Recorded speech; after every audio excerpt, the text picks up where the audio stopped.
National eligibility cum entrance test यानी NEET कराने वाली नेशनल टेस्टिंग एजेंसी यानी एनटीए के चेयरपर्सन डॉक्टर प्रदीप जोशी परीक्षा के विवाद की वजह से सुर्खियों में हैं। उनकी पहली बड़ी नियुक्ति मध्य प्रदेश लोक सेवा आयोग यानी एमपीपीएससी चेयरमैन के पद पर राजनीतिक रसूख से हुई थी और उनके चेयरमैन रहते 2009 में प्रोफेसर भर्ती घोटाला हुआ था, जिसका खुलासा द सूत्र ने हाल ही में किया है। अब डॉक्टर जोशी की बेटी की नियुक्ति पर भी गंभीर सवाल उठ रहे हैं। जवाहरलाल नेहरू यूनिवर्सिटी जेएनयू में असिस्टेंट प्रोफेसर डॉक्टर वानिकी जोशी लोहानी की नियुक्ति पर उठने वाले सवालों को लेकर द सूत्र ने पड़ताल की। हमारी पड़ताल में क्या सामने आया वो सब हम इस रिपोर्ट में आपको बताएंगे, क्योंकि द सूत्र का मकसद सनसनी फैलाना या गलत आरोपों को बढ़ावा देना नहीं है, बल्कि इन डेप्थ में जाकर असल सच सामने लाना है। सबसे पहले बताते हैं कौन है डॉक्टर वानिकी जोशी लोहानी और उन पर क्या और कैसे आरोप लग रहे हैं।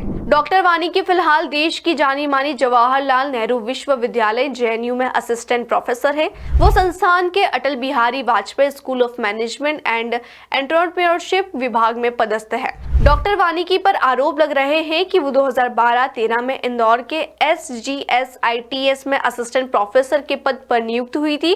उन्हें ये नियुक्ति उनके पिता डॉक्टर प्रदीप जोशी, जो उस वक्त एमपीपीएससी के बाद CGPSC में चेयरमैन थे, की वजह से हुई थी, क्योंकि SGSITS की सिलेक्शन कमेटी में एमपीपीएससी का मेंबर होता है। डॉक्टर जोशी ने अपने प्रभाव का इस्तेमाल कर बेटी की भर्ती करा दी। फिर डॉक्टर वाहिनी जेएनयू चली गई और उस वक्त डॉक्टर प्रदीप जोशी यूपीएससी पहुंच चुके थे। अब आपको मामले की पूरी सच्चाई बताते हैं। ये पूरी तरह सच है कि डॉक्टर वानिकी प्रदीप जोशी की बेटी है, लेकिन ये भी उतना ही सच है कि उनका एकेडमिक रिकॉर्ड बेहतरीन रहा है।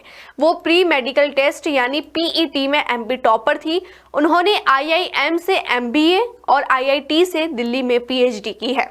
SGSITS ज्वाइन करने से पहले BITS पिलानी में फैकल्टी थी, यानी उनका पूरा एकेडमिक करियर मजबूत रहा है। ऐसे में उन पर उठ रहे सवाल द सूत्र के फैक्ट चेक में गलत साबित होते हैं।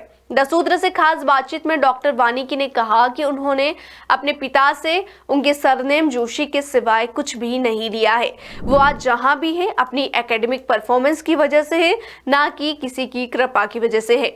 बाकी किसी भी आरोप पर उन्हें कुछ नहीं कहना है। इंदौर से विशेष संवाददाता संजय गुप्ता की एक खास रिपोर्ट।